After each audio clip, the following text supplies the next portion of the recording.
Ignition sequence start.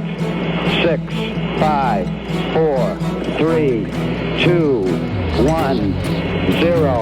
Liftoff. We have a liftoff.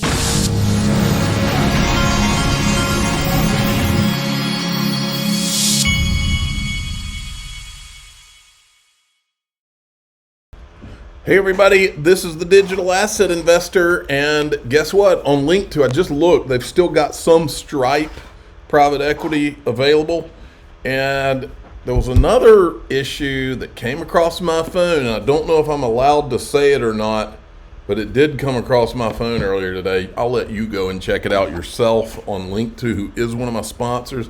Go to linqto.com and check it out. They've got some really popular private equity, like some of the most popular stuff they put on there that has been on there in the last couple of days. I'm just going to let you go see for yourself because I don't know what I'm allowed to talk about and not.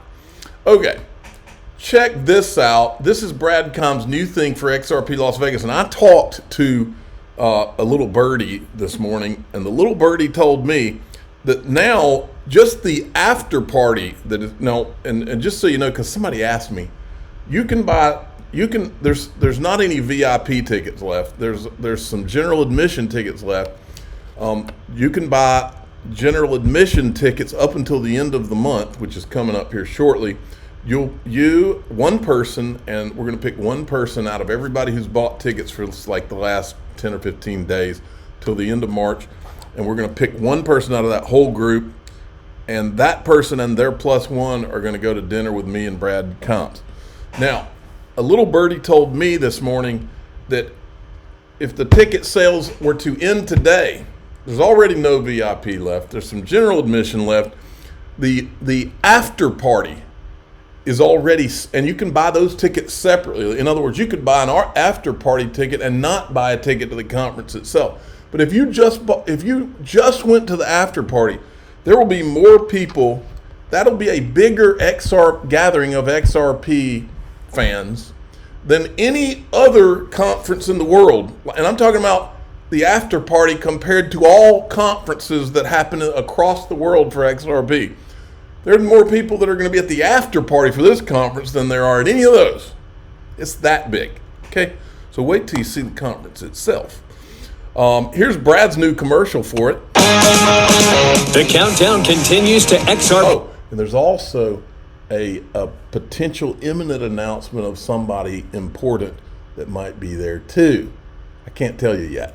Las Vegas 2024. Hotel discounts at the MGM Grand are closing. Book your room by April 2nd.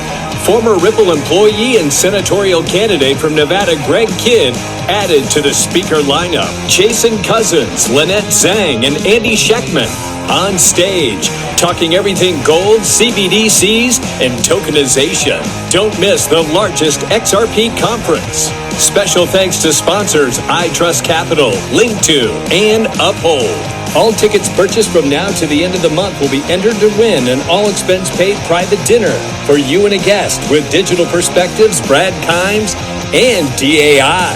Get your tickets now at XRPLasVegas.com. Don't miss out. All right. And here's the little thing I put together. I was able to find a party at the MGM Grand. The after party is going to be by the MGM Grand poolside. That's where the after party is going to take place. That's why I put it together like that. It's only 34 days, 10 hours, 22 minutes, and X amount of seconds left, folks. So go do it to it. Check this out. And just as a reminder, the people from Fruition Productions that are filming the XRP Las Vegas documentary, they will be at XRP Las Vegas. That's the final place that they're filming. And here's some behind the scenes from their recent filming session. I didn't even, when I first saw this setting up, I'm like, oh my goodness, no wonder it takes so long to make movies and stuff. Maya. There's Maya. Are you taking a picture of me? Okay, maybe. Come on. Wait, no, I was just I'm going to do one of these. That's awkward. Yeah, it's awkward. It's awkward being on film for all of us. That's for sure. And then there was another one that was put up here. We all know him. And then there's another video thing there. And so it's really There you go. Fancy setup. So now I'm like training. I guess the radiation stays in your body for like. There's Chris. Alrighty, moving along. Check this out. Gold to $3,000 update from eGrad Crypto. Gold serves as your insurance policy during a system collapse. The chart below indicates the breakout to the upside. And then today, he had posted this one. Gold, someone knows something. Ooh, ominous. I don't know what he's getting at there. XRP buy alert. I did buy more XRP this morning. I bought some yesterday. I bought some this morning. Thousands of digital assets and only one with legal clarity. Makes the decision very simple, for me anyway. Day 242, Chad Steingraber, not a secret anymore. Ripple payments are directly in full use at Uphold as XRP is converting crypto to bank payouts instantly through the FedNow service. I don't know exactly if that's tied to this or not, but I'm just showing you their screenshot from Uphold. Ripple payments. I'm a Ripple payments customer and have been directed here to open an account. Then Ripple X put out a PSA. The AMM bug fix amendment has reached over 80% consensus for activation expected on April 11th. Node and validator operators, please update your infra to Ripple 2.1.1 as soon as possible to ensure you're not amendment blocked. Then we've got this. I had to show you this. This is Matt Corva from, you'll remember Matt from Ethgate days where we run. Matt Corva is one of the guys that was at a conference, and he was talking about how they were working with Ripple. This is from the Brooklyn Project days. And now he tweeted this out today. We at Consensus submitted a comment letter to the SEC today in support of Ethereum ETF approvals. You can find a blog describing the letter and the comment itself here. And I said, did you copy in Bill Hinman and Jay Clayton, Matt Corva? He doesn't want to respond to that, I can promise you that. This is something I couldn't remember, but listen to this clip. This is from a Link2 conference where I think this lady right here says that Ripple had been banned by Swift from Sibos, which led to the creation of Swell. I don't remember this clip. And Swift has an well, come on. called Sibos. And in 2016, it was held in Singapore. And so we had some of our people there as well. And all the crowds were at Ripple in Sibos. And so Swift was looking at this going, what the hell? But the following year, they held their event in Toronto. And I was there, and but they banned Ripple from being there. So Ripple, being entrepreneurial and smart, they created their own event called Swell. And Swell was set up almost next door to where Sibos was.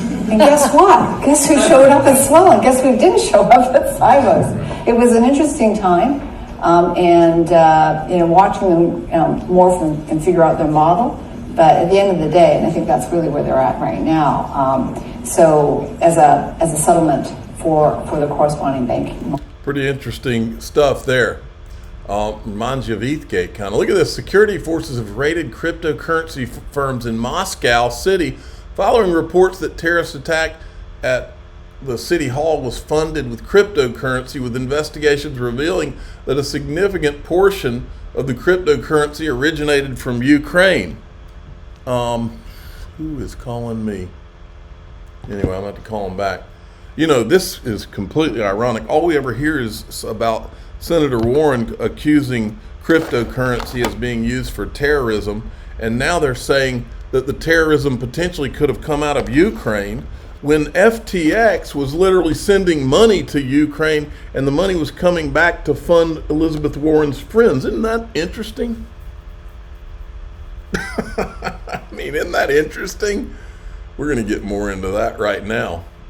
In fact, in the group here, we're going to go into this. Do you remember? I know you all remember. Do you remember when Patrick McHenry had Gary Gensler sitting right in front of him, and he said he wanted the information on what Gary was having meetings with Sam Bankman-Fried over? These are Patrick McHenry's quotes. You refuse to be transparent with Congress regarding your interactions with FTX and Sam Bankman-Fried. Your lack of responsiveness to this committee's legitimate oversight continues to be unacceptable. I do not want to be the first chairman of this committee to issue a subpoena to the Securities Exchange Commission. And you should not want to be the first SEC chair to receive a congressional subpoena. So then, after this exchange, instead of issuing the subpoena, because to my knowledge, Patrick McHenry never got anything, instead of issuing that subpoena, Patrick McHenry announced that he was going to quit Congress. And we haven't gotten anything from Patrick McHenry. So I asked the question, when subpoena? And then the meme guy comes in and does what meme guys do and says, when subpoena, and creates a t-shirt out of it and asks Patrick McHenry and Tom Emmer and Warren Davidson, what are your shirt sizes? And it's got the graphic. You remember this? Sam, I'll do this quick. Sam Bankman-Fried was dating Caroline Ellison, who ran Alameda. Glenn Ellison, who runs MIT, is her father. Gary Gensler worked for her father. Senator Warren was worked on a tax law, which was written in part by Joseph Bankman, Sam Bankman-Fried's dad. His mother was in charge of doing all kinds of PAC stuff for the Democrat Party. Linda Fried her sister is at the World Economic Forum. You kind of putting all this together, folks? Get it? All right. In DAIXRP.com, we're going to go even more into this. It's all tied together, folks, including the Island Guy, including the next version of the Island Guy that's going on right now in the news. All this is tied together, folks. And that's the reason none of them will talk about it. But we will talk about it in DAIXRP.com. I'm the digital asset investor. I'm not an investment advisor. This is for entertainment purposes only. Please subscribe, hit the like button, tell your friends and family that away we go.